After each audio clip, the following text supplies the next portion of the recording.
পৃথিবীর ভয় আপনাকে উঠতে বাধা দিচ্ছে না, বরং আপনি আপনার নিজের দৃষ্টিভঙ্গির খাঁচায় বন্দী।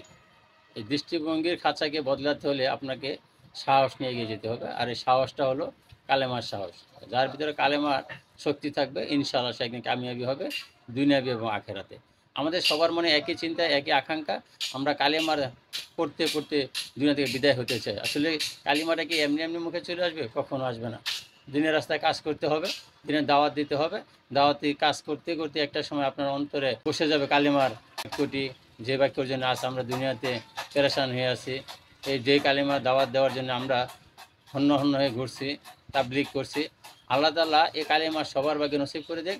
মৃত্যুর সময় যেন কালিমাটা পড়তে পারি, সেই তৌফিক আল্লাহ তাআলা আমাকে দান করুক। কালিমাটি হলো লা ইলাহা ইল্লাল্লাহু মুহাম্মাদুর রাসূলুল্লাহ সাল্লাল্লাহু আলাইহি ওয়াসাল্লাম। ওয়া আখির দাওয়ানা আলহামদুলিল্লাহি রাব্বিল আলামিন। আসসালামু আলাইকুম ওয়া রাহমাতুল্লাহি ওয়া বারাকাতুহু।